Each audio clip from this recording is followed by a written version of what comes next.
Bom dia, senhoras e senhores, sejam todos bem-vindos. Apenas para informar que nós estamos aguardando a chegada do senador e deputado, acredito que em 5 minutos nós daremos início à cerimônia. E também eu vou aproveitar esse espaço para informá-los que ao longo do evento será disponibilizado um questionário de avaliação que servirá não só para feedback do evento, mas também para vocês terem acesso à senha de acesso às palestras aqui proferidas. Então é necessário que vocês preenchem esse questionário e após o evento, mais ou menos uns 5 dias, nós disponibilizaremos uma senha para vocês, que será enviada no e-mail do questionário. Obrigado.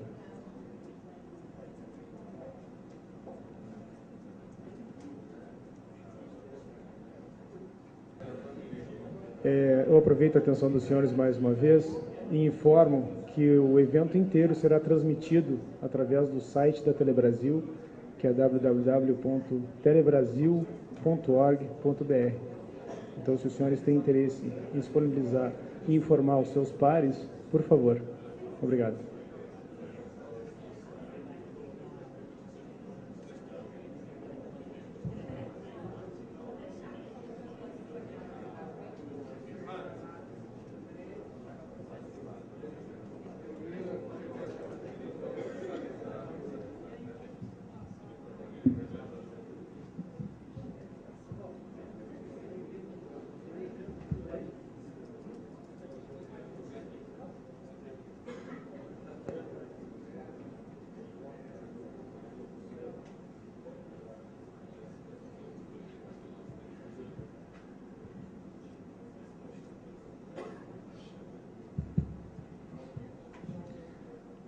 Bom dia, senhoras e senhores. Sejam todos bem-vindos ao seminário Modelo de Avaliação da Qualidade de Acesso à Internet em Banda Larga. Chamamos para compor a mesa de abertura o excelentíssimo senhor deputado Bruno Araújo, presidente da Comissão de Ciência, Tecnologia, Comunicação e Informática da Câmara dos Deputados. O excelentíssimo senhor senador Walter Pinheiro, membro da Comissão de Ciência, Tecnologia, Inovação e Comunicação de Informática do Senado Federal. O senhor Eduardo Levi, diretor executivo do Sinditelebrasil, Sindicato Nacional das Empresas de Telefonia Móvel, Celular e Pessoal.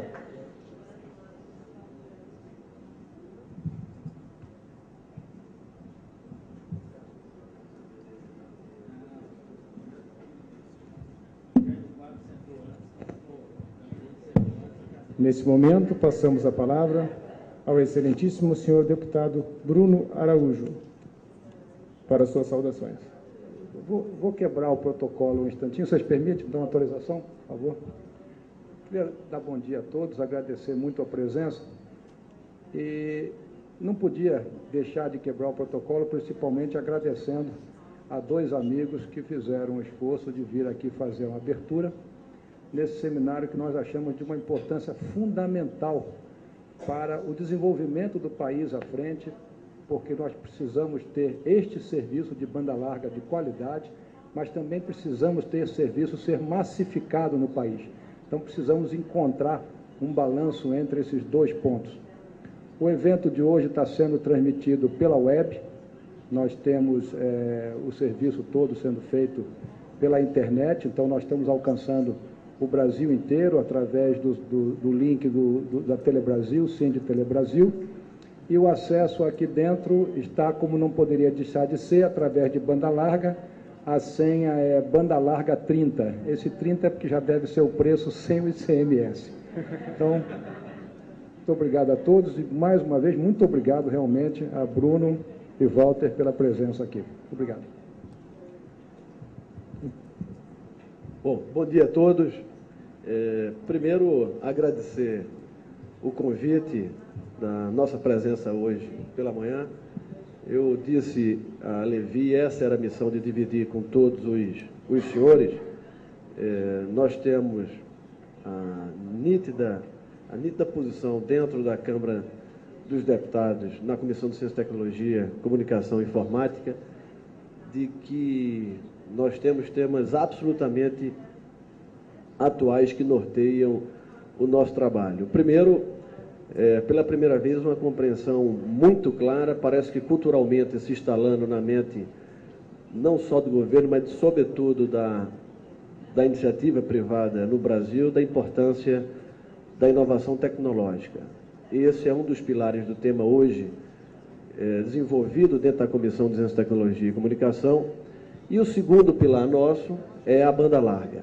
São os dois temas escolhidos como absoluta prioridade no encaminhamento do processo legislativo ao longo dessa legislatura, ao longo desses próximos 3 anos e meio de legislatura que nós temos.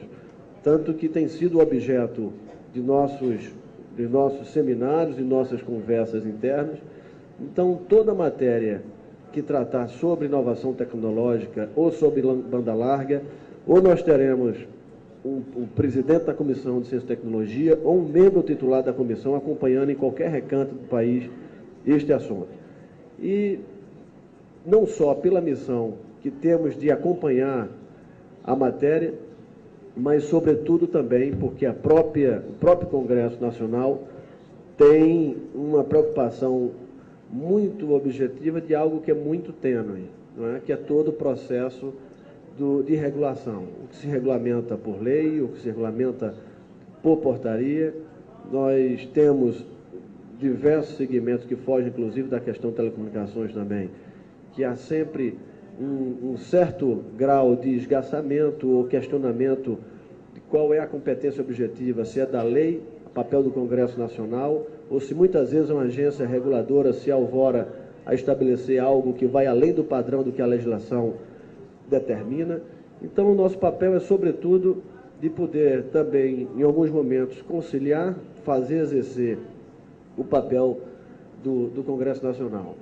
Nós sabemos, eu dizia há pouco, nós sabemos que muitas vezes, sobretudo na área da tecnologia, a velocidade das transformações necessita-se de uma resposta legislativa muito rápida a essas alterações, mas às vezes também a possibilidade de um tempo maior de discussão que sustenta alguma posição, às vezes mais voraz, do governo ou de um órgão de governo de promover mudanças mais substanciais sem a devida discussão. Quando me refiro a governo, me refiro a Estado brasileiro, qualquer que seja a posição. Portanto, a nossa presença na manhã de hoje, Levi, é dizer do processo nosso colaborativo. Nós vamos acompanhar o desfecho e o resultado desse encontro, vamos compilar uma posição para dividirmos através de informações para todos os membros nossos titulares e suplentes da comissão. De modo, eu queria cumprimentá-los pela iniciativa e dizer que seguramente contam conosco no papel proativo de ajudar a colaborar e, sobretudo, de também, nos momentos que foi importante, tentar ajudar a sustentar ou conter aqueles que não têm a mesma visão colaborativa e, muitas vezes, muito de boa fé, mas procuram exercer uma função além da conta, no sentido que, às vezes, atrapalha o desenvolvimento do segmento e quem, principalmente, nos interessa na ponta, que é o mais importante, que é cuidar nessa integração dessa posição da iniciativa privada com o beneficiário final, que é o consumidor, ao qual nós buscamos que se possa entregar um serviço de qualidade com custos compatíveis à realidade nossa socioeconômica e que possamos fazer com que o Estado brasileiro atrapalhe o mínimo possível a atividade dos senhores. Obrigado, um bom dia e um bom encontro.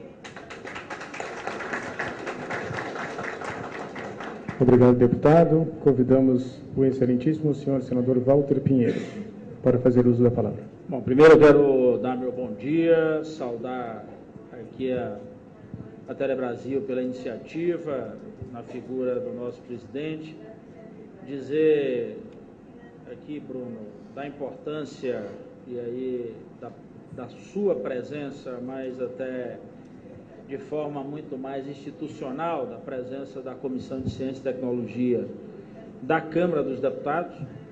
Eu acho que é importante salientar o papel que essa instituição jogou ao longo dos anos, principalmente para a reestruturação, para a definição, inclusive, disso que nós vamos discutir aqui hoje, uma comissão que, em 1997, quando dos primeiros debates envolvendo a própria reformulação do setor de telecomunicações, o surgimento da Anatel, todo um debate profícuo em relação a essa necessidade de entender, já naquele momento, o processo de convergência tecnológica, a necessidade de adaptar a nossa legislação a toda essa movimentação.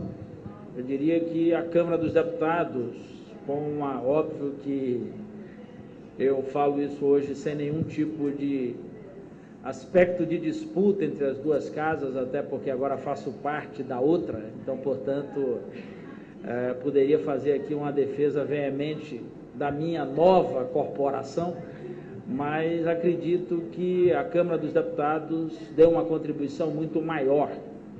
Há no Senado, inclusive, alguns que dizem que o fato de eu ter passado 4 mandatos na Câmara dos Deputados, isso me fez carregar para o Senado uma parcela da Câmara para dentro da atuação lá no Senado da República. Mas falo isso, Bruno, com muito assim, entusiasmo, até porque orgulho é uma palavra que não me apetece muito a partir da o que é que significa cada ganho, até porque esse ganho não é individual.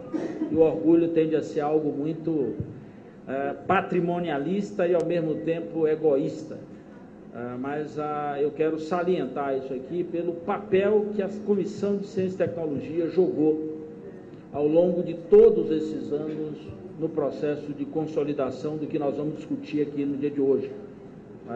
Falo com entusiasmo e faço isso, inclusive, citando algumas das figuras que, ao longo dos anos, nessa história, contribuíram de forma decisiva para isso. Alguns não estão mais conosco por conta de outras tarefas, outros estão, mas se licenciaram desse processo, mas a grande transformação que a gente fez naquele colegiado, acho que essa que é a experiência. Aquilo era um colegiado exclusivamente dedicado à apreciação de renovações e concessões de radiodifusão no país. Um papel, não quero subjugar esse papel, mas um papel que, na minha opinião, não condizia com as tarefas para aquele período, nem muito menos com a estatura do parlamento brasileiro. Então, nós promovemos uma verdadeira reestruturação, Bruno. Acho que essa é uma das coisas que eu carrego até enquanto parlamentar, de ter tido a oportunidade de contribuir naquele quadrante ali com essa transformação. Eu sou de um partido que historicamente enxergou a possibilidade de ampliar a nossa capacidade de desenvolvimento, de nação, e principalmente da universalização do país, através do desenvolvimento científico e tecnológico. Enxergava muito bem, mas praticava muito mal. Até porque o próprio partido que eu pertenço, à época, fazia escolhas completamente diferentes do que era a ocupação do espaço naquele colegiado. Então, portanto, acho que o dia de hoje, a presença aqui da comissão, e hoje o Senado, que fez uma transformação profunda em criando essa comissão, e já a comissão nascendo com outro patamar, já nascendo com outra visão, consolida assim, dentro das duas casas, portanto, no Congresso Nacional, a posição de instâncias que efetivamente interferem na sociedade.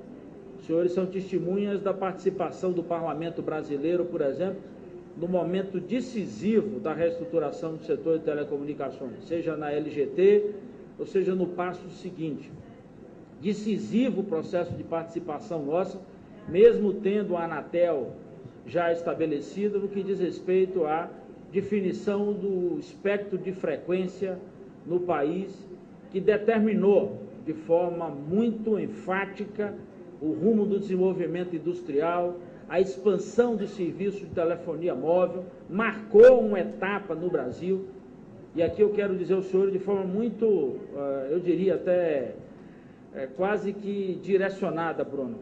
Foi a Câmara dos Deputados, via Comissão de Ciência e Tecnologia, eu diria, o ponto central para que aquela decisão ocorresse no país naquela época. Talvez aqui algumas das figuras que estão presentes nessa sala estavam, na época, naquele embate. O Guerreiro não está mais entre nós, que era o presidente da Anatel na época, e todo mundo sabia, inclusive, da própria disputa no interior da agência em relação a essa decisão. Aquilo, na nossa opinião, não era uma decisão pura e simples de um regulamento, de uma adoção de uma tecnologia ou uma decisão que pudesse determinar uma simples escolha para atender pontualmente. Aquela era, na nossa opinião, uma decisão de rumos. Aquela era uma decisão que pautava o caminho do Brasil para as suas relações econômicas, pautava o caminho do Brasil para o desenvolvimento científico e tecnológico, pautava completamente a ordem do dia para essa questão do atendimento, cobertura e a identificação desse serviço como um serviço público, como algo da infraestrutura no país, que até então esse segmento era tido meramente como periférico ao processo de infraestrutura para o país. Nós estamos no debate hoje sobre essas questões estruturantes e folgo hoje em saber que quando nós discutimos um orçamento e um PPA, como o que chegou ontem, o setor de telecomunicações, o setor de comunicação entra como elemento decisivo. Não era para menos, meu caro Levi, porque aí eu sempre fiz essa cobrança. Um setor que movimenta, aí na minha opinião, entendendo como comunicação, telecomunicações e radiodifusão, nós estamos falando de uma movimentação superior a 150, chegando a 160 bilhões de reais. Portanto, na mesma linha de uma Petrobras, com toda a sua importância, na mesma linha do sistema Eletrobras. No entanto, nós éramos tratados como uma parte quase que de enfeite, como algo que era colocado somente como um processo para rechear ou para chegar aos olhos como o coroamento de um processo tecnológico. Então, nós estamos diante desse debate nesse momento. E aí eu quero salientar alguns dos aspectos que eu concluí minha saudação nisso aqui, o fato da recente decisão do Congresso Nacional sobre o projeto de lei 116, que eu tive a oportunidade de participar das 3 etapas. Da etapa da elaboração, já que eu também faço parte de um dos projetos apresentados, o projeto de lei 332, na Câmara dos Deputados. Não pude participar como relator, o relator inicialmente foi o nosso companheiro Jorge Bittar, mas votei, Bruno, ainda na Câmara como deputado e corri para votar e, ao mesmo tempo, aí de forma diferenciada, ser o relator no Senado Federal. Se tivéssemos logrado êxito ano passado, e aí eu quero dizer isso aqui até para deixar isso muito claro, a semana passada alguém me perguntou isso, eu disse, faltou empenho para aprovar em dezembro no Senado? Eu disse, não, eu, inclusive, quando fiz todo o lobby para que o Senado votasse a matéria, eu já era senador eleito. Então, eu não fiz de conta que estava fazendo lobby para ver se esperava a minha chegada ao Senado para votar a matéria. Infelizmente, não conseguimos no ano passado e depois de mais uma caminhada, nós conseguimos, como diz o velho Caetano na sua música, né, quem é que vai juntar as pressões da UDR e do PT, era assim que ele dizia, para fazer exatamente a clarificação das posições contrárias, e nós conseguimos juntar diversas forças. Não é o projeto dos nossos sonhos, não é o texto do desejo do coração de cada um, mas ele é a média do que foi possível a gente trabalhar com os setores, com os parlamentares, com os segmentos da sociedade, mas ele é, na minha opinião, a ferramenta ideal para o momento de hoje. Nós precisamos começar, e é importante realçar o que é que significa para nós essa conquista de, pela primeira vez na legislação brasileira, a gente botar o dedo na ferida da questão do conteúdo nesse país, que é a peça mais importante que a gente trabalha. Falamos muito de unbundling, falamos muito de rede, de estrutura, daqui para ali, distribuir, etc. e tal, mas o papel preponderante nosso nessa história toda tem a ver com uma pecinha fundamental que é que circula nisso. Portanto, é o conteúdo que é o grande elemento.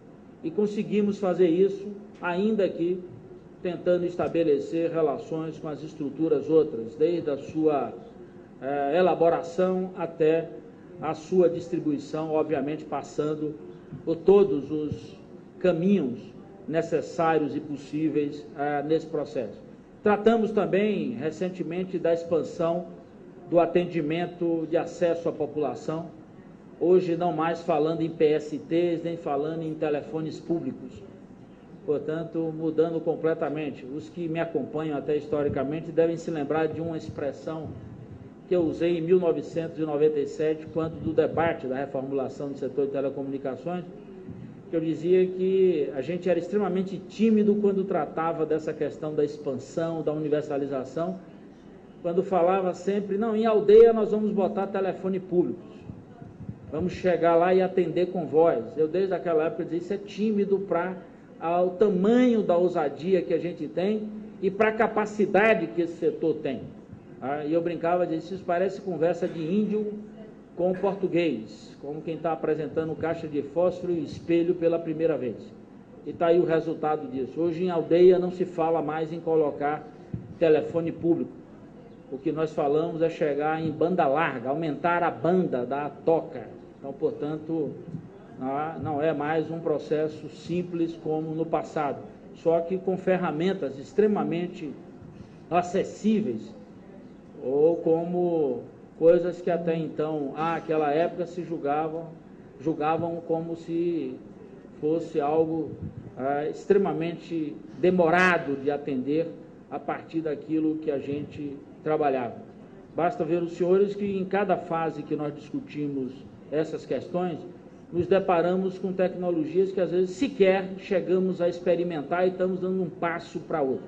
Quem aqui não se lembra de fevereiro do ano passado, onde todo mundo já tentando estabelecer uma relação com 3G, ao mesmo tempo já convivendo com a história da chegada de LTE e, portanto, apontando o caminho da 4ª geração, sem sequer ter experimentado ou saboreado na sua inteireza o 3G em nosso país. Então, portanto, a chegada desse debate de banda larga, a missão apontada com o Plano Nacional de Banda Larga, o compromisso assumido pelos empreendedores e pelos operadores, a necessidade da gente conjugar esses fatores e essas ações em todas as frentes, inclusive absorvendo, a partir de agora, toda essa estrutura de TV por assinatura, ousando, tentando falar em mais uma etapa de capilaridade de chegar à casa dos assinantes. Assim como também avançamos no que diz respeito à discussão do nosso espectro de frequência, portanto, a licitação de 2.5, a licitação em 3.5 GB, a ousadia de botar o dedo na ferida para tentar atender a essa ainda camada da sociedade que não tem acesso. A Dilma fala muito dos milhões de brasileiros que ainda estão vivendo na miséria. É bom salientar que no seio dessa população ainda nós temos os que também não têm acesso à informação. Calcula-se hoje que pelo menos 16 milhões de brasileiros também não têm acesso, que vivem na zona rural, vivem em zonas remotas. Portanto, a licitação de 450, a modelagem para essa licitação de 450 MHz, atendendo a uma possibilidade de novos players, a possibilidade, inclusive, de também enxergar o que é que significa de produção de novas linhas, de novas frentes, de novos padrões tecnológicos para atender a essa demanda. E eu diria também que as questões centrais como essas não poderiam ter um outro tipo de discussão da Anatel que não a consulta pública 46, portanto, a gente chegando para discutir algo que é muito compatível com esse setor. Ninguém pode falar de uso de tecnologia avançada sem imaginar o uso dessa tecnologia para que a gente entregue o que nós estamos anunciando com qualidade, né? Que é uma coisa inconcebível, e eu diria até contraditória, Bruno. A gente fala tanto em avanço tecnológico e ainda convive com aspectos de falhas, ou seja, a qualidade a desejar. Ainda é muito amargo para cada um de nós, quando abrimos as páginas dos jornais ou os relatórios dos PROCONs e vemos que as empresas desse setor ainda ostentam a cabeça dessas listas, liderando a lista de reclamações de serviço. Na sua maioria, muito relacionada à prestação do serviço, na sua relação direta com o cliente, mas também uma reclamação muito grande da qualidade do serviço prestado e não só uma reclamação, mau atendimento. Por isso é que eu acho que é fundamental que a capacidade de mensurar a qualidade desse serviço, entender que o que nós estamos fazendo é de alta qualidade, portanto o serviço tem que ser ipsiliter, tem que ser compatível com essa alta qualidade, é que eu louvo a iniciativa desse momento, em que nós discutimos aqui todas as questões, né, sejam de naturezas técnicas, sejam de natureza dos serviços, seja inclusive das próprias dificuldades estabelecidas de como chegar a cada usuário e como interagir com ele. Então eu queria concluir dizendo que esse é um momento importante para a gente inclusive mostrar à sociedade que nesse segmento não há uma preocupação só, meu caro Levi, com a venda do serviço, só com a entrega pura e simples de um produto, como se alguém estivesse entregando, me perdoe, um pacote, um bagulho, um embrulho. Nós estamos entregando algo que mexe na vida das pessoas, que altera o cotidiano, que modifica as relações e que aponta na perspectiva de soluções que até então jamais imaginadas por qualquer um de nós. Pense o que é levar, por exemplo, através da informação, um sinal de saúde, um sopro de vida. E não refiro-me ao sopro de vida só do ponto de vista físico da saúde. O sopro de vida, por exemplo, Bruno, na educação. Para muitos que não tiveram a capacidade, a oportunidade de sequer ter o acesso a qualquer uma das primeiras letras, termina tendo nos dias de hoje o contato com qualquer máquina dessa, em que ele pode manipular e operar. Talvez os senhores não saibam o que é que significa do ponto de vista de satisfação para uma pessoa que nunca leu e escreveu no dia que ela tem o contato com as primeiras letras. Eu quero chamar a atenção de um fato, uma vez inédito no Brasil, quando Esther Pilar Gross, que era secretária de Educação no Rio Grande do Sul, e ela me contava dizendo, Pinheiro, no dia que eu fiz uma festa com mulheres com mais de 50 anos, que eram analfabetas, e o dia da festa da certificação delas, o que elas me pediram como cenário central para a arrumação daquele espaço era uma fogueira. E eu não conseguia entender, eu disse, mas nós não estamos numa época de São João, nós estamos no meio do ano que tem que acender uma fogueira para queimar. E as mulheres diziam, mas nós queremos uma fogueira, não queremos mesa, bolo, absolutamente nada. Queremos uma fogueira. E uma fogueira foi colocada no centro daquele salão. E no momento, quando se processavam as tratativas para o início daquela cerimônia, todas as mulheres se dirigiram com as suas antigas carteiras de identidade e jogaram na fogueira. Ela disse, a partir de agora nós somos cidadãs. Acabou aquela história de que a gente marca com o dedo. Nós agora temos identidade, verdadeiramente. Então imagine o que é a gente poder levar isso para essas pessoas. Serviço nessa área de cidadania, tirar uma venda dos olhos, permitir que alguém possa enxergar o mundo através disso que é o serviço de banda larga, o serviço de telefonia, o serviço de dados, o serviço de imagem. Portanto, é poder chegar na vida de cada cidadão, alterando o seu cotidiano. Mais do que mexer no ouvido ou satisfazer os olhos, é a gente efetivamente ter a oportunidade de mudar a vida de milhares e milhões de pessoas nesse país. Por isso, essa qualidade é importante para a gente dizer, não só estamos entregando, mas estamos entregando em condições e de todos terem acesso a esse serviço. Muito obrigado.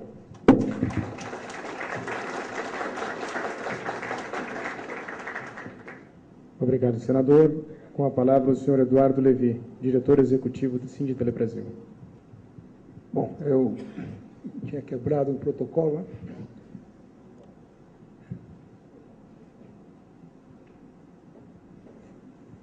Queria mais uma vez agradecer a presença do deputado Bruno Araújo e do senador Walter Pinheiro, em que pese o senador ter falado sobre as comissões presentes, mas a figura dos dois, para nós, tem um emblema e que eu acho que pode ser traduzido nessa história contada do PLC 116, de todo o trabalho feito numa comissão na Câmara e depois a chegada no Senado. Se para nós seria muito bom ter tido a aprovação ainda em dezembro, mas eu acredito que vai ficar sempre na história, na sua história, aquela pontinha de ter participado na legislatura com a aprovação. No final, para o país como um todo, alguns poucos meses talvez não sejam na vida do país isso tanto. Eu acho que muito pouca gente tem a noção, talvez muito mais aqueles que estão presentes na história e em todo esse conteúdo desse projeto de lei, da dimensão que isso vai alcançar no Brasil, assim como a dimensão do que a banda larga fez e pode vir a fazer. Nós temos, além da preocupação da entrega do bagulho, né, e da entrega com cada vez mais qualidade, nós temos procurado também fazer um esforço e contribuir com o governo naquilo do nosso discurso, no painel que fizemos em junho aqui em Brasília, sobre a importância do que colocar dentro deste aparelhinho, dentro da banda larga, para que possa efetivamente a população poder ser inserida na sociedade moderna do conhecimento e poder tirar todos esses benefícios. Então, eu acredito que, pelos dois discursos feitos, que foi para nós um pontapé inicial muito bom para o dia de hoje, que vai nortear o nosso debate, mas também acreditamos que no final do dia de hoje a gente tenha uma consciência clara do que precisamos fazer para o país para massificar com qualidade o serviço. Muito obrigado mais uma vez aos dois e vamos em frente. Muito obrigado. Nesse momento, eu desfaço a mesa diretora.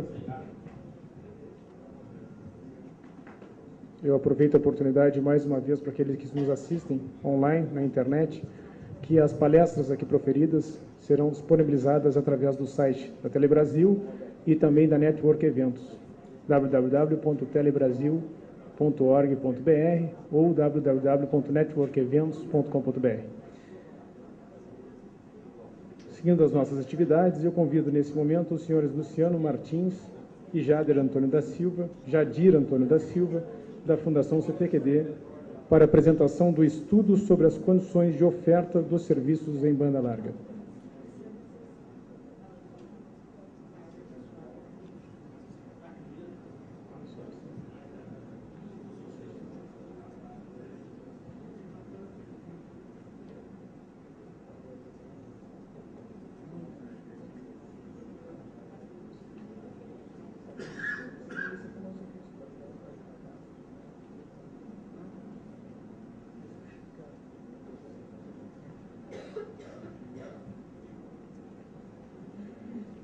Bom dia a todos.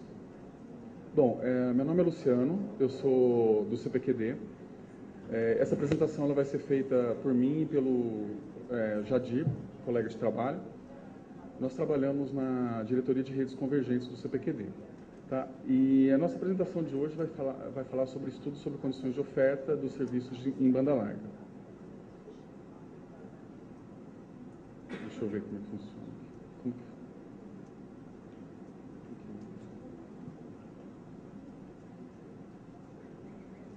Pode passar. Legal. A agenda dessa apresentação vai ser, a gente vai iniciar falando qual foi o cenário do estudo feito, comentar um pouco sobre a arquitetura da internet global atual, alguns mecanismos de qualidade de serviço que podem ser utilizados dentro de uma determinada rede, falar sobre um pouquinho sobre os sistemas celulares e concluindo com considerações finais. Qual foi o cenário de estudo desse trabalho, né?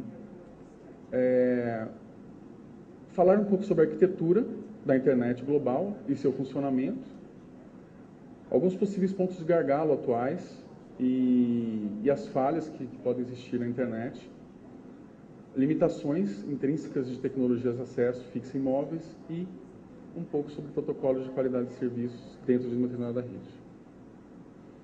Sobre a internet global, é fato que atualmente a gente percebe cada vez mais novos serviços com valor adicionado que demandam cada vez mais qualidade e velocidade, né? Então, a internet de hoje é muito diferente da internet de alguns anos atrás, onde serviços de vídeo e voz não estavam sendo tão utilizados, né? Então, cada vez mais existe essa gama enorme de serviços de valor adicionado. A internet de hoje também, ela teve esse grande sucesso que é atualmente, né? Graças a um protocolo, né? Então, agora entrando um pouquinho em termos, algumas questões técnicas, né? Existe um protocolo chamado protocolo IP, que é a Internet Protocol, e esse protocolo é o que está permitindo toda a convergência que existe atualmente, de voz, de vídeo. Então, tudo está migrando para ser sobre IP, né? A gente aproveita também comentando aqui que o IP que está atualmente, ele está sofrendo uma evolução, né? E cada vez mais um protocolo chamado IPv6 está ganhando importância nesse cenário. Mediante, inclusive, ao anúncio feito do esgotamento de endereços IP que ocorreu esse ano. Uma característica desse protocolo é o encaminhamento de pacotes, né? Então, a gente está falando de uma rede onde pacotes são encaminhados. E esses pacotes, eles são encaminhados na internet atual, global, utilizando o mecanismo Best Effort. Basicamente, esse mecanismo Best Effort é um mecanismo onde os pacotes vão para a rede e não tem garantia de entrega, podendo até mesmo ser descartados no meio do caminho. Bom, essa é uma visão arquitetural da internet de hoje. A internet é uma interligação de redes mundiais independentes, né? Então, são chamados sistemas autônomos ou autonomous systems, por isso essa letra AS aqui, né, a sigla. Então, a gente tem aqui, entre uma origem e um destino, várias redes independentes, vários sistemas autônomos independentes, contendo equipamentos e enlaces, interconectando esses equipamentos e interconexões entre os sistemas autônomos. Pode passar. Então, dando um zoom um pouco maior nessa arquitetura, né, a gente tem aqui o lado do usuário, né, onde nós temos a máquina do usuário, um PC, um notebook, a rede interna do usuário, que pode estar sendo um cabo de rede ou até mesmo uma rede sem fio, né? Temos o equipamento aqui que se liga à rede externa, né? Por exemplo, um modem ADSL. A rede externa, que pode ser cabo de cobre, fibra ótica, ou até mesmo uma rede sem fio.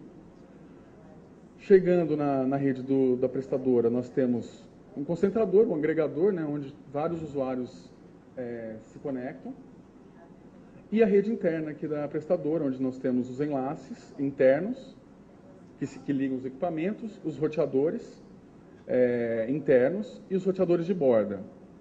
E também temos servidores, por exemplo, de DNS, autenticação. Esses roteadores de borda, eles são roteadores que se ligam a outras redes, né, outros sistemas autônomos, que podem ser tanto nacionais quanto internacionais. Então, existem os enlaces de interconexão aqui, né, nacionais e internacionais. E, por fim, esses sistemas autônomos nacionais e internacionais podem se conectar a outros sistemas autônomos, dessa forma constituindo a internet como um todo. Essa nuvenzinha aqui que está falando de destino nacional e internacional, basicamente está representando o provedor final, né, de acesso, de conteúdo. Então, os provedores de conteúdo, por exemplo, uma página web, eles podem estar conectados tanto a um sistema autônomo nacional quanto ao sistema autônomo internacional. E cada ponto dessa estrutura existe um âmbito, né? Quer dizer, uma premissa. Por exemplo, aqui dentro da rede do cliente, a gente está falando do âmbito do usuário, o âmbito de uma prestadora, toda essa estrutura aqui, todos esses componentes, e fora do âmbito de uma determinada prestadora, outras prestadoras sendo responsáveis por os sistemas autônomos. Cada ponto desse que está informado aqui na figura são possíveis pontos que podem acontecer falhas ou gargalos na rede atualmente. Tá? Então a gente vai passar para o próximo slide, onde eu vou estar falando um pouco dos possíveis problemas que podem acontecer atualmente. Dentro do âmbito do usuário, a gente está falando da máquina, né, ou da rede interna, que problemas que a gente pode ter? A máquina pode estar com hardware antigo, pode ter sistema operacional desatualizado ou configurações com algum problema. A máquina pode ter algum problema de vírus, problema de segurança, né? Robôs, cavalos de Troia, tem uma infinidade de questões aí que podem acontecer de segurança em uma máquina, né? Placas de redes desatualizadas ou antigas, aplicativos de redes também desatualizados ou mal configurados. Em relação a cabeamento, pode ter um cabeamento defeituoso ou mal confeccionado, problema de configuração de equipamentos e também equipamento sobrecarregado ou com defeito. Algumas ações podem ser feitas para melhorar, amenizar essas questões, né? Por exemplo, manutenção de hardware, mantendo sempre atualizado, mantendo atualizado sempre os antivírus ou até mesmo os aplicativos. Em relação ao cabeamento, sempre realizando a manutenção adequada desses cabos e tendo manutenção desses equipamentos em termos de configuração. Isso dentro do âmbito de responsabilidade do usuário, né? O próximo slide, ele começa a mostrar um pouco de problemas que podem acontecer dentro das premissas de uma determinada prestadora, né? Por exemplo, o próprio equipamento que fica dentro da rede do cliente, né? Que é um equipamento que se liga à rede externa, pode ter algum problema de configuração ou até mesmo estar sobrecarregado com algum defeito. Para isso, monitoração desses equipamentos e da configuração são importantes sempre acontecerem, né? Na rede externa, a gente pode ter problema de cabo, né? O cabo pode ser de cobre ou fibra ou até mesmo coaxial. Pode ter algum problema físico. Pode ocorrer interferências e ruídos, no caso do cabo de cobre, e atenuações em fibras. No caso de rede sem fio, obstrução de sinal e sinais interferentes. Algumas ações nesse caso seria monitoração e manutenção do meio físico e uso de distâncias permitidas dentro dos padrões. Em relação ao concentrador, pode ocorrer sobrecarga de processamento e até mesmo um enlace sobrecarregado aqui dentro da rede. Para isso, monitoração desses equipamentos, enlaces e um devido dimensionamento são importantes para amenizar os problemas. O próximo slide mostra um pouco... Você pode mudar, por favor? O próximo slide ele comenta um pouco dos links internos e dos roteadores, né? Novamente, quando a gente fala de enlace, o enlace sempre pode se tornar sobrecarregado ou poder ocorrer interrupções com alguma queda de link, algum rompimento, né, de cabeamento. A monitoração desses enlaces, devido ao dimensionamento, a manutenção desses enlaces e ter caminhos alternativos para os pacotes circularem são algumas ações para amenizar os problemas. Em relação aos roteadores, os roteadores são equipamentos que possuem filas de entrada e saída de pacotes. Então, essas filas elas podem se tornar congestionadas dentro do equipamento. Pode ocorrer sobrecarga de CPU. O sistema operacional do equipamento pode estar com algum bug, né, já que a gente está falando de sistema operacional e o sistema operacional é um sistema, né, um software, e pode ter defeito de hardware também. Para isso, sempre, né, monitoração de filas, monitoração da CPU, atualização constante dos sistemas, um dimensionamento adequado, tanto em termos de equipamento quanto em termos de enlaces, e também a manutenção do hardware. Pode continuar. Por fim, dentro do âmbito de uma determinada operadora, a gente fala dos links externos, né, que também pode ter pode estar sobrecarregado e pode ocorrer interrupções. E para isso, monitoração de enlaces, desses enlaces, o devido dimensionamento, a manutenção, ter caminhos alternativos e acordos bilaterais em relação entre as partes são muito importantes para que esses problemas sejam amenizados. Pode continuar. Bom, quando a gente extrapola agora, então, as premissas de uma determinada operadora, então, a gente está falando em um outro sistema autônomo, né, em uma outra rede independente, todos esses problemas se repetem.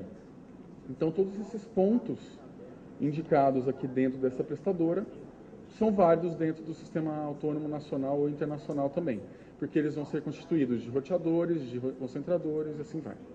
Tá? Pode continuar. Por fim, para a gente acabar, finalizar aqui a discussão dos possíveis problemas de pontos de gargalo, a gente fala de servidores, né, que estão, os servidores eles podem ser tanto servidores que servem conteúdo e também servidores que são controladores ou de serviços de rede. Por exemplo, DNS. Um servidor de DNS é um servidor que é responsável pela tradução de um endereço, né, de uma URL, por exemplo, que a gente digita lá no navegador. Ele traduz isso para um determinado endereço IP e esses endereços IP é o que são responsáveis pelos pacotes irem de um ponto até outro. Então, quando a gente fala nesses servidores, esses servidores são máquinas, né, e eles podem ter problemas também. Por exemplo, configuração, hardware antigo com defeito, sistemas operacionais com algum tipo de problema ou desatualizados. As configurações do sistema operacional também, né, podem ter algum problema. Problemas de segurança, né, algum tipo de ataque que possa vir a ocorrer no servidor. Placas de rede podem estar subdimensionadas. E os elementos dentro da rede de um prestador podem estar com sobrecarga. Algumas ações para que isso possa ser amenizado. Monitoração dos servidores e da rede em si, né? A manutenção desses servidores e da rede, uma configuração adequada dos serviços dos sistemas e o dimensionamento adequado, tanto de equipamentos quanto de enlaces. Então, esse é um panorama aí da internet como um todo e de alguns pontos, né, que atualmente acontecem de falhas, né? Por favor, próximo slide. Em relação à qualidade de serviço. Atualmente é usual que mecanismos de qualidade de serviço sejam oferecidos dentro de uma rede de uma prestadora para serviços específicos, mais especificamente para serviços corporativos. Então, para a internet global, né, geralmente esses mecanismos de qualidade eles não são usuais. Principalmente para a priorização de aplicações que são de tempo real, voz, vídeo e dados críticos. Tá? Alguns mecanismos que a gente pode citar aqui, que permitem a priorização de tráfego, né, dentro desse mundo IP, que a gente está falando de dados, é o chamado DiffServ 802.1p. Existem outras, né, técnicas, mas sem entrar em detalhes muito técnicos, são dois exemplos que podem ser utilizados para esse ambiente aqui de serviços específicos, né? Alguns parâmetros que podem influenciar na qualidade das aplicações. A vazão, né, que é a quantidade de dados que circula de um ponto até outro. O atraso, né, quanto tempo que um pacote demora de sair de uma origem até um destino. A perda de pacotes, quantos pacotes, qual que é a porcentagem de pacotes que se perdem no meio do caminho. E a variação de atraso, chamado de jitter também, que é a variação cada pacote tem um determinado atraso, por exemplo, de uma origem a um destino. Se você comparar um pacote com outro, vai existir uma variação desse atraso. Um determinado pacote pode ter 10 milissegundos de atraso, o outro pode ter 5. Então, existe uma diferença, uma variação desse atraso que é chamado de jitter. Bom, aí a gente pode finalizar a conversa sobre qualidade de serviço fim a fim.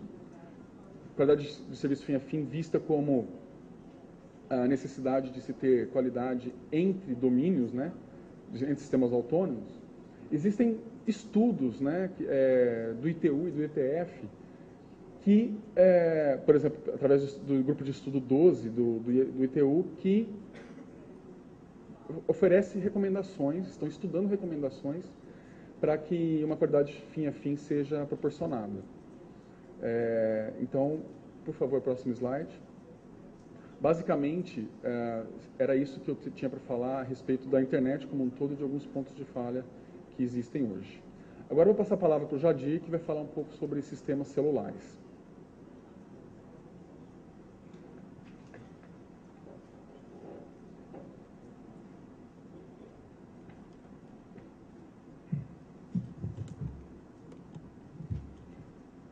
Bom dia a todos. O Luciano comentou com relação às limitações da rede IP, rede que envolve comunicação IP, internet, nos vários domínios, vários âmbitos da rede, uma comunicação fim a fim.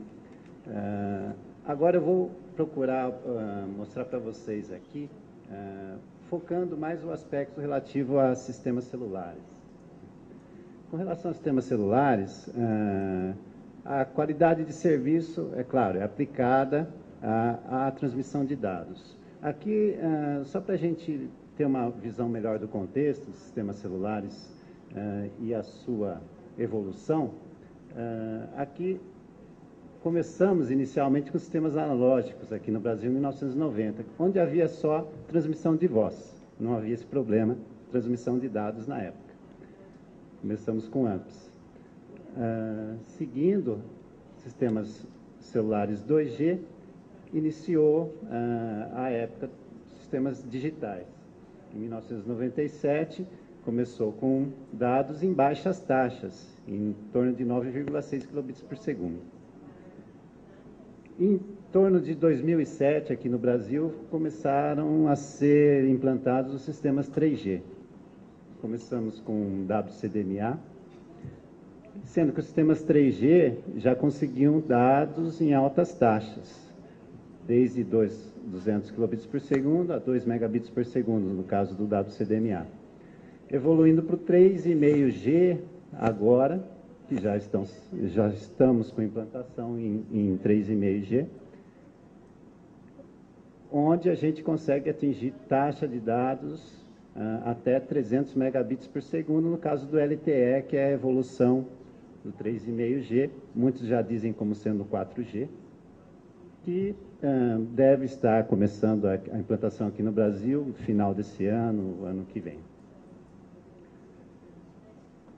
Com relação à qualidade de serviço, ela está surgindo com a rede 3G.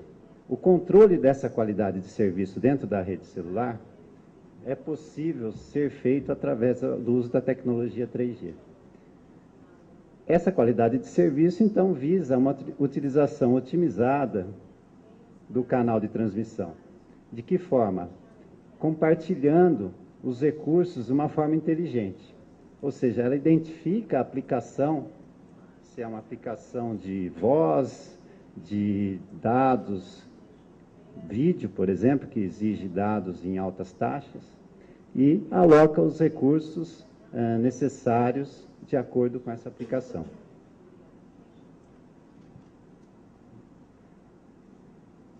Com relação à qualidade de serviço fim a fim, da mesma forma como o Luciano explicou aqui, com relação à rede como um todo, que envolve rede fixa, a rede celular também tem os desafios equivalentes, ou seja, a rede de acesso sem fio é uma parte do sistema como um todo, é um sistema autônomo, digamos aqui, né?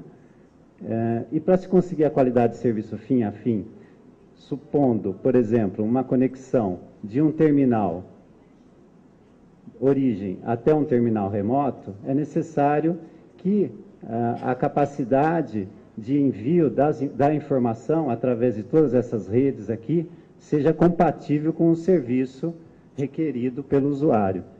Ou seja, dentro do backbone internet, aqui, por onde passa a comunicação vindo da rede de acesso sem fio origem, é necessário que aqui dentro também tenha os recursos necessários para que essa aplicação utilizada pelo usuário consiga chegar com boa qualidade, passando também depois por essa rede de acesso sem fio, que não necessariamente é a mesma dessa operadora, pode ser uma outra operadora. Ou seja, da mesma forma, então, aqui para a rede móvel, temos esse desafio da manutenção dos recursos necessários para uma adequada qualidade de serviço.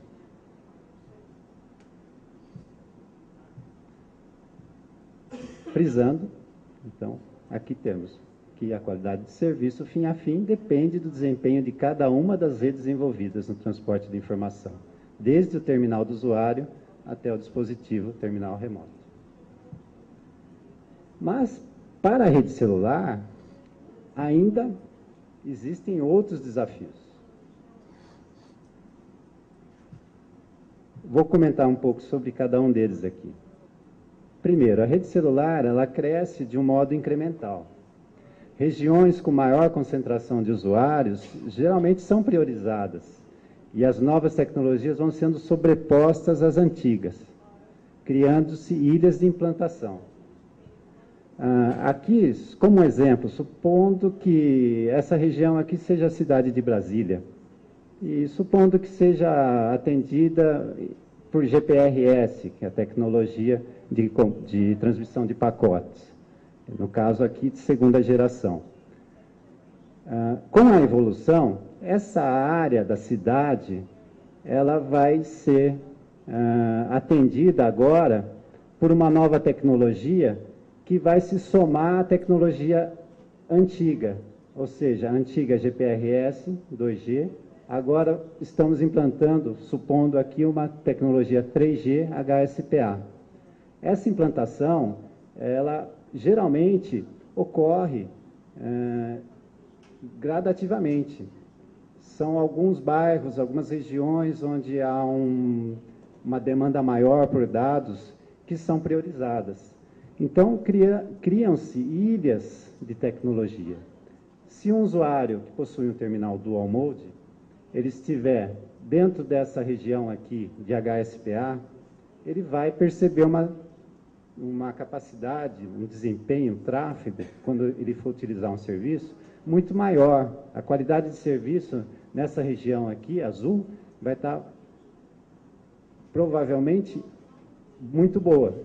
Quando ele passa para uma área aqui onde não há cobertura HSPA, é GPRS, então, inevitavelmente, por essa tecnologia GPRS não ter a capacidade como o HSPA, inevitavelmente a qualidade de serviço dele vai tender a baixar.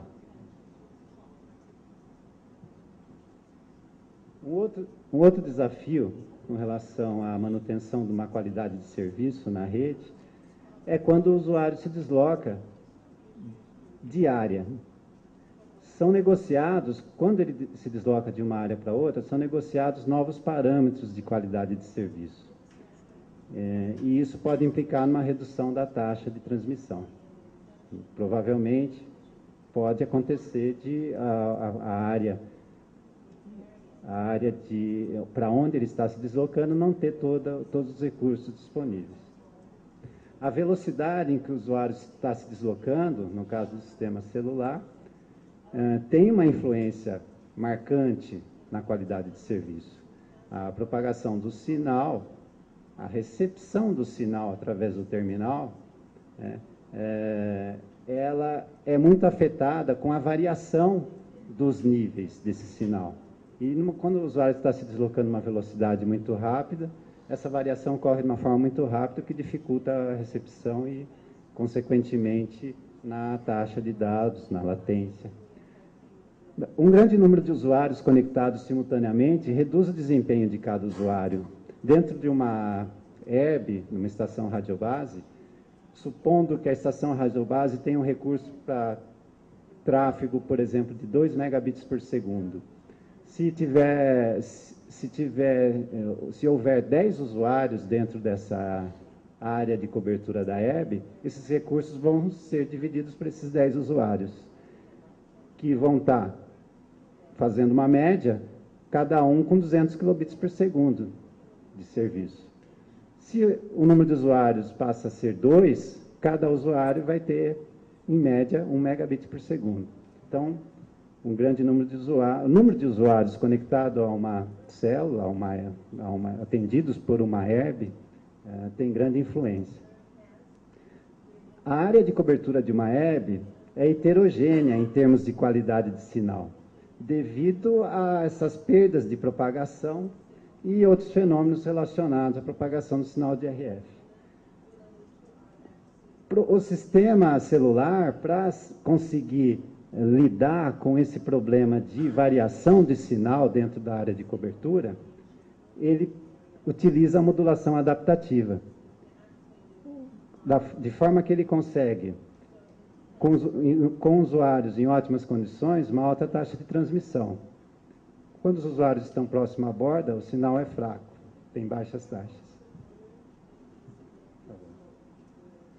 Aqui com relação à cobertura, fazendo um exercício aqui, um breve exercício, utilizando o sistema HSPA, né?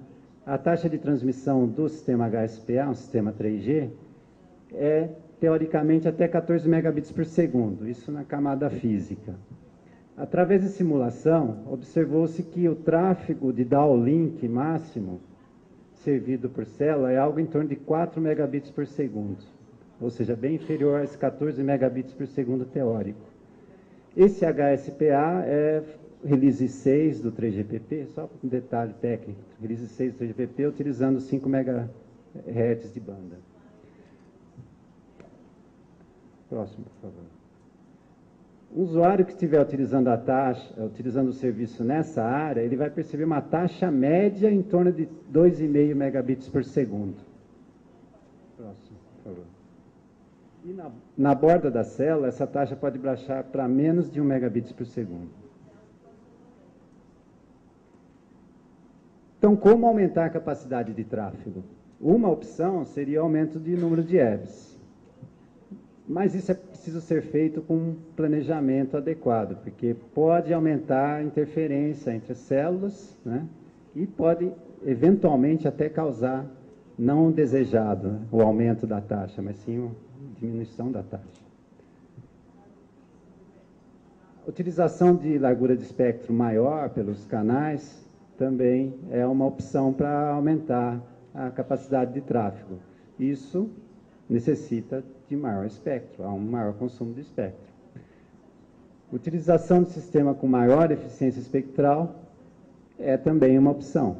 É o que está acontecendo com a implantação de novas tecnologias. O LTE, por exemplo, tem uma eficiência espectral bem maior do que o HSPA.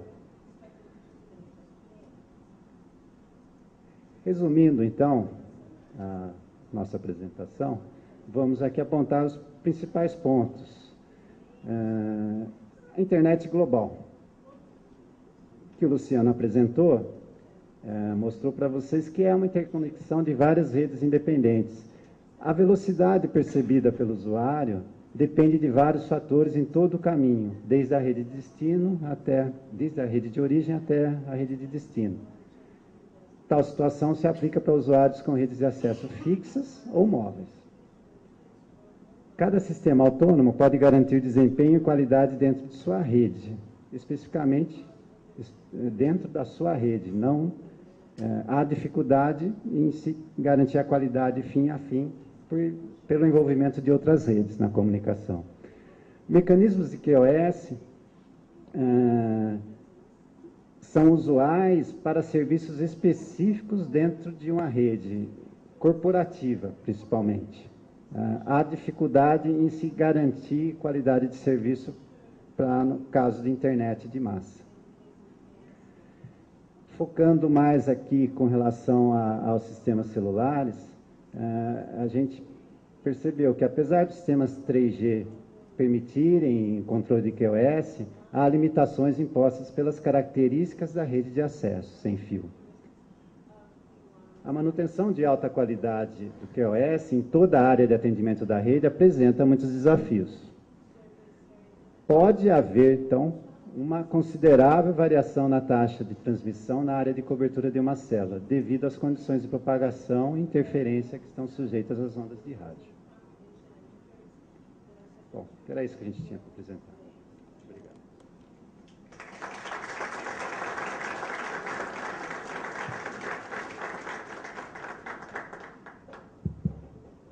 Muito obrigado. Aproveito a oportunidade e informo que as palestras estarão disponíveis nos sites, conforme mencionado anteriormente, e que temos uma sala ao lado onde está sendo feita uma transmissão também, na capacidade da sala. Eu informo também que as perguntas, nós teremos ao final do evento um espaço para debate, então as perguntas podem ser direcionadas, feitas em um papel e entregue às recepcionistas. Nesse momento, então, eu convido os senhores Tom Mowat e Maurício Giusti, da PricewaterhouseCoopers, que farão a apresentação do trabalho do Panorama Internacional sobre práticas regulatórias adotadas na avaliação da qualidade de serviço de acesso à internet em banda larga.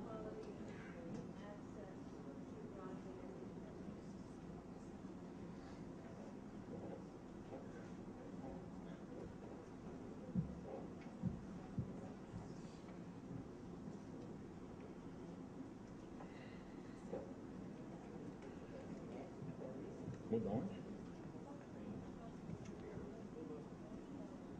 Só pedir para mudar. Bem, pessoal, bom dia a todos. Obrigado aí pelo convite para poder estar discutindo com vocês um pouco a questão do benchmarking internacional na questão da qualidade da banda larga, né? Como o momento regulatório de discussão sobre o assunto é bastante importante, bastante intensa, as discussões são bastante intensas, eu acho que trazer uma perspectiva internacional de como essa questão está sendo tratada em outros países pode ser relevante para a discussão, né? Obviamente, o benchmark nunca é uma coisa que se olha o que está se fazendo fora e se aplica diretamente dentro do país, porque, enfim, temos diferenças e situações específicas dentro do Brasil. Mas é sempre um input importante aí para o processo de reflexão, né? Bem, basicamente aqui, pode botar o próximo slide, por favor?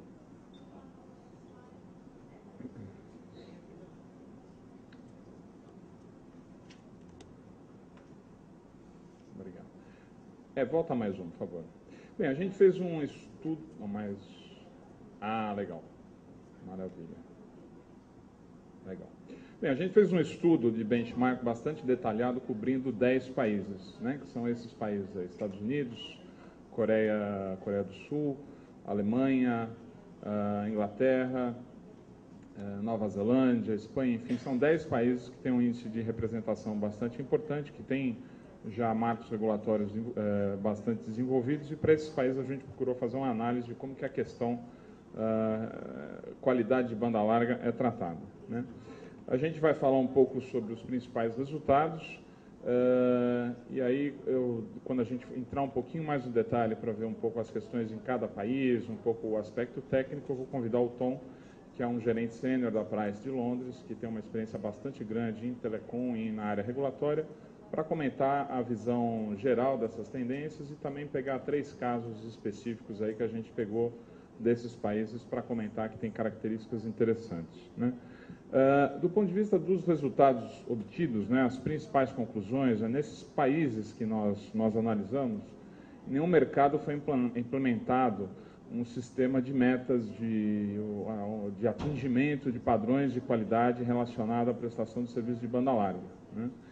Em lugar disso, o que esses reguladores têm procurado fomentar é um processo de transparência para consumidores, né? Na grande maioria dos casos, não de forma obrigatória, né? Então, é mais um fomento de que essa transparência aconteça, né?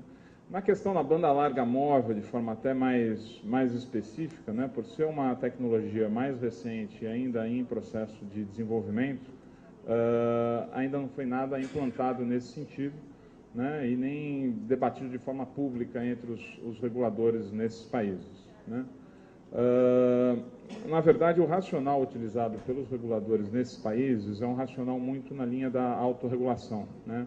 Onde se fomenta os operadores a disponibilizar informações sobre a qualidade do serviço de banda larga e, com essas informações disponibilizadas, se aumenta a transparência da prestação do serviço e a própria concorrência, o próprio mercado se autorregula, né? Eu acho que esse é um dos principais fatores.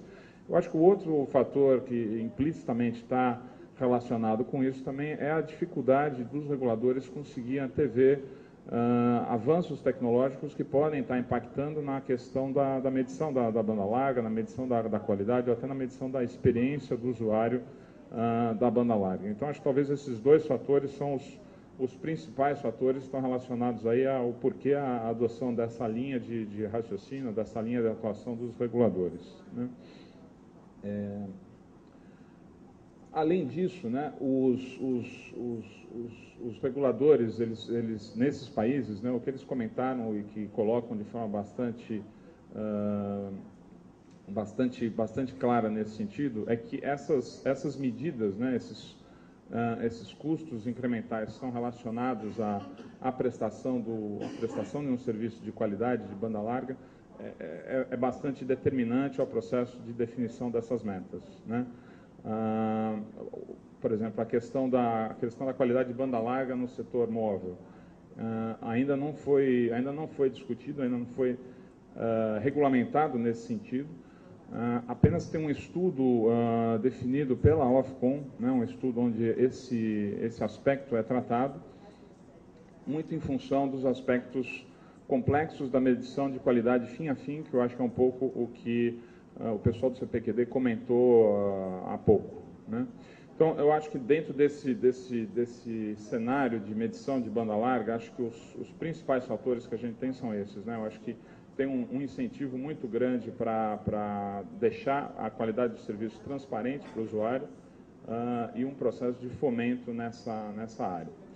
Eu vou pedir para o Tom agora entrar e comentar um pouco especificamente alguns principais aspectos regulatórios em cada um desses países, né? A gente vai passar de forma um pouco rápida, depois vamos pegar 3 países aí que são um pouco mais, que tem algumas características específicas que a gente poderia estar tratando. Tom, would like to... Bem, a gente vai ter que mudar para o inglês agora. O Tom ficou alguns dias aqui, mas não deu tempo dele aprender português, né?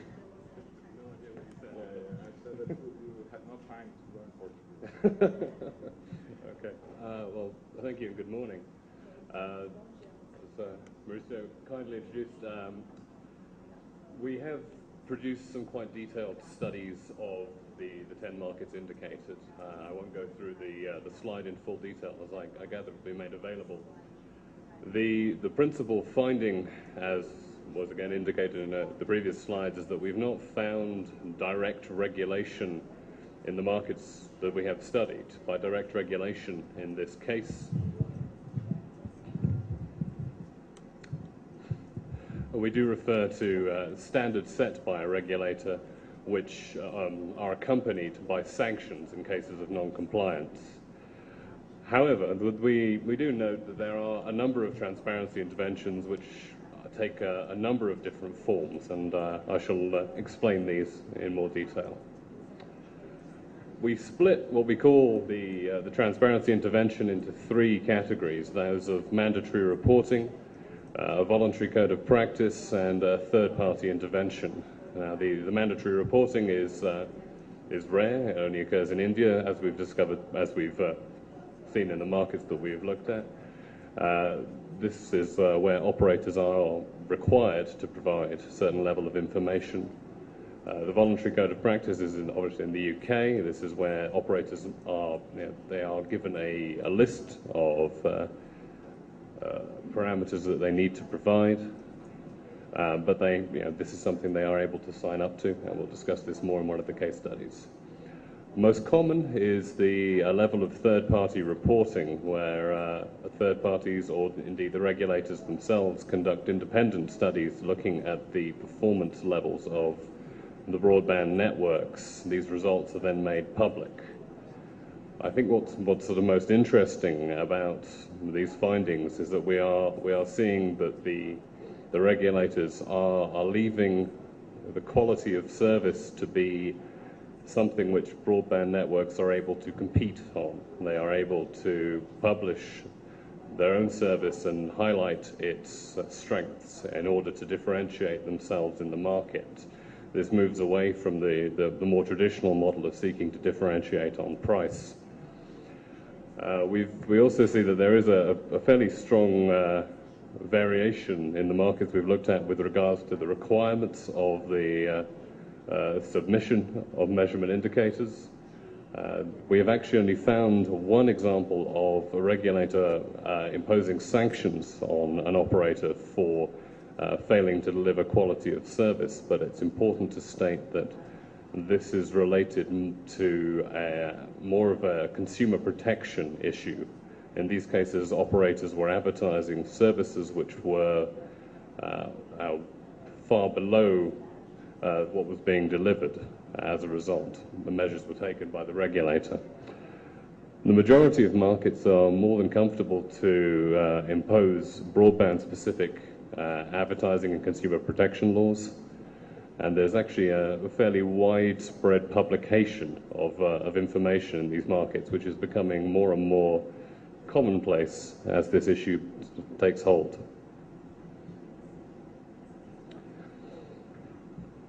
The parameters measured, and some of these were discussed in the previous talk, do vary very strongly by market. There is not yet a global standard way in which to report and compare broadband quality of service. We do expect this to homogenize over time as this does become more common, but we're not seeing any particular one pattern. Of course, what is most commonly reported and most commonly discussed is average speed, which is very, very important. But as we start to see the type of content consumed over networks change to video, voice, then issues around jitter and packet loss do become more important.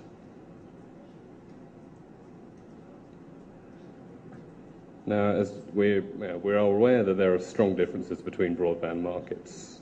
The Network Readiness Index is an extremely useful measure of this, and it's a way to demonstrate the relative maturity of markets. It deals with competition and many other different aspects. What we've found is that there is no strong correlation between a level of network readiness and the type of regulation, or the strength, let's say, of regulation that is implemented. I think the argument which this is seeking to take away from is that there is one model for developing or emerging markets and one model for mature markets. The approach seems to be quite uniform.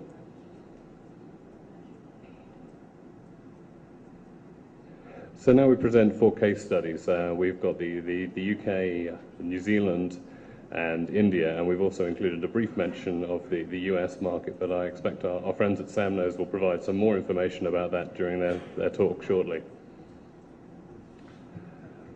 So the UK we believe to be perhaps one of the most progressive and certainly the most complete market. Now, I assure you there's no bias here. We've reviewed the Ofcom model compared with all the others, and we see a number of positives about it.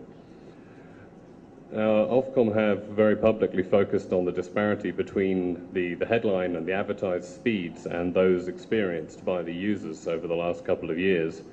They have very publicly stated the need for greater transparency. So the outcome here is that there is a voluntary code of conduct. Operators and ISPs may choose to sign up to the reporting system which Ofcom has implemented. Now, this has recently been updated and made more thorough, and I think one of the primary indicators of the strength of this approach is that the operators have started to implement these changes ahead of Ofcom's edicts. We are starting to see improvement in the UK broadband quality of service, though I will place a caveat there, which is that there's a significant amount of network investment. So we are not suggesting that this form of regulation will necessarily increase quality of service, but it is an encouraging sign.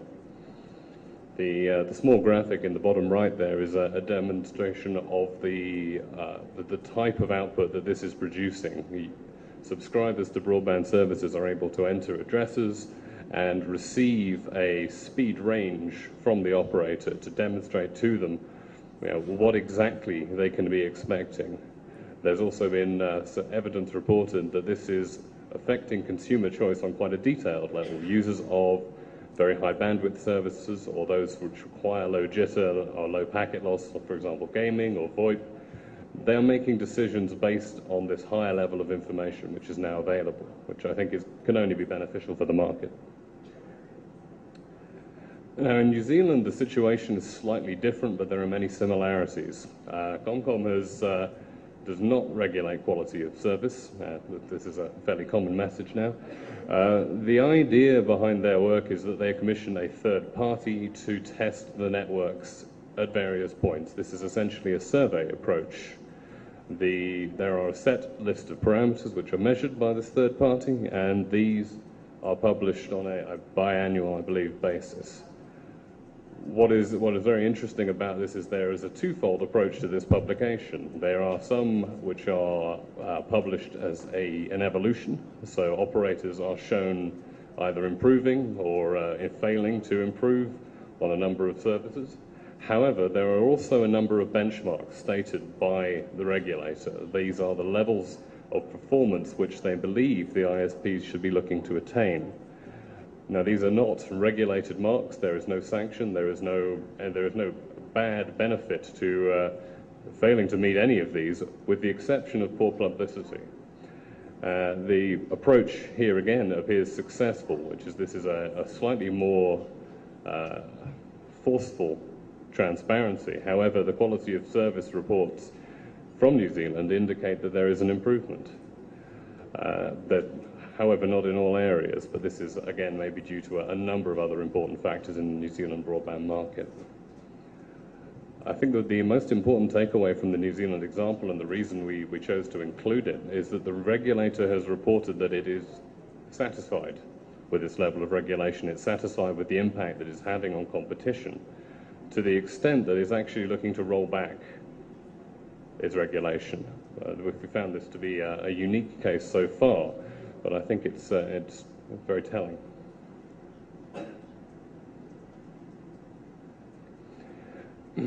So we include the Indian market because, from all appearances, it is by far and away the most strict and has the appearance of full regulation.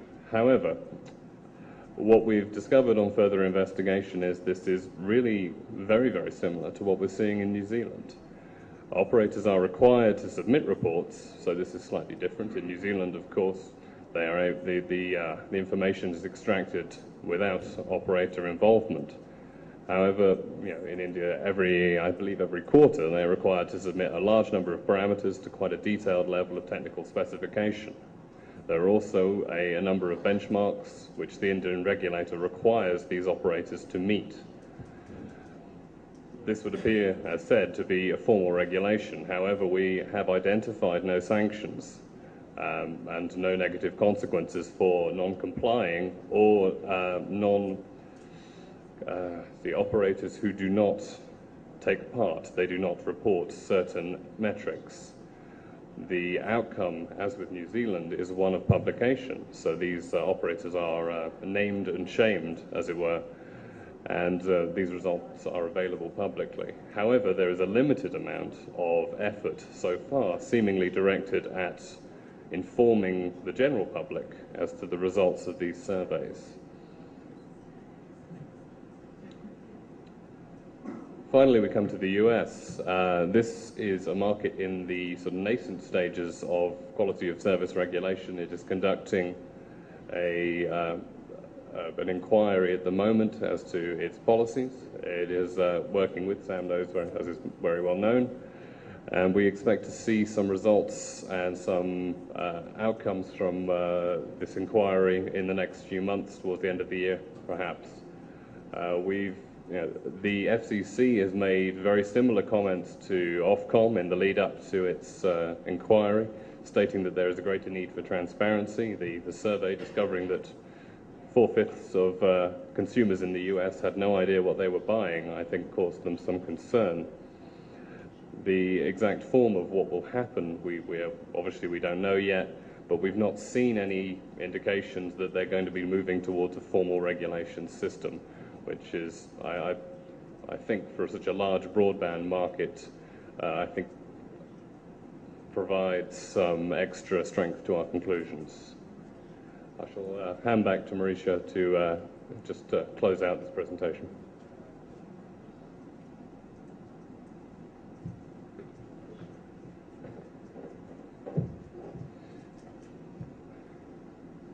Bem, o que a gente fez também, além de analisar esses 10 países, a gente procurou estender um pouco a amostra e não fazer uma avaliação tão detalhada para ter uma visão um pouco mais de, vamos dizer, de abrangência, né? Então a gente estendeu a amostra desses 10 países para um número de países que representam 80% dos assinantes de banda larga no mundo, né?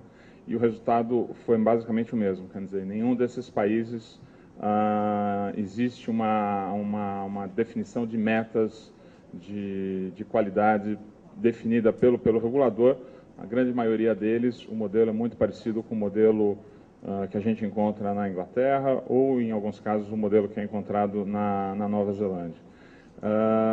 Dos casos que o Tom comentou, Inglaterra e Nova Zelândia, o regulador de forma explícita comentou que a adoção dessas medidas de transparência acabaram resultando num processo de melhora de qualidade perceptível, né, ou mensurável, ou de alguma forma nesse sentido.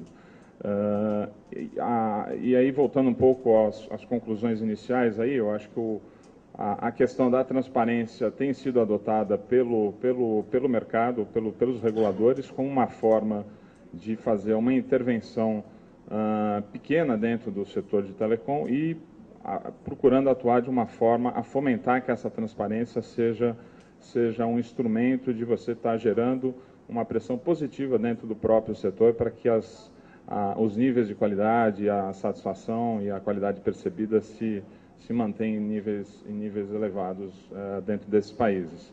A questão da tecnologia é uma questão importante, porque além da questão relacionada à evolução tecnológica e a dificuldade de você conseguir definir regulamentos e métricas em sistema de medições, em alguma coisa que evolui e avança de forma muito rápida, existe também toda a complexidade que o CPQD mostrou um pouco anteriormente, em que, em alguns casos, reguladores também comentam da dificuldade de se criar métricas para se medir, por exemplo, qualidade percebida num serviço que tem uma cadeia de envolvimento aí de uma série de elementos, né? Então, acho que em linhas gerais é isso. O benchmark, como eu comentei, eu acho que é um elemento a mais num processo de discussão, né? Eu acho que é sempre interessante escutar e ouvir o que outros países estão fazendo em termos de desenvolvimento nessa área. E, obviamente, a gente tem que analisar isso sempre com o devido cuidado, com as características que a gente tem localmente. Mas acho que, em resumo, acho que é isso. A gente tem esse estudo aí que acho que depois vai ser disponibilizado aí pelo Cine Telebrasil. Se alguém quiser ter mais acesso, para cada um desses países aí tem uma visão e um detalhamento muito maior também. Então é isso aí, pessoal. Obrigado e a gente está à disposição aí para qualquer dúvida.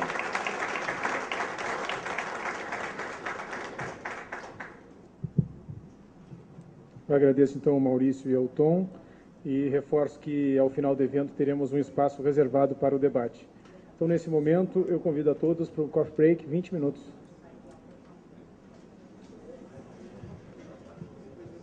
Eu reforço mais uma vez que nós temos uma sala aqui ao lado, onde estamos fazendo uma transmissão do evento.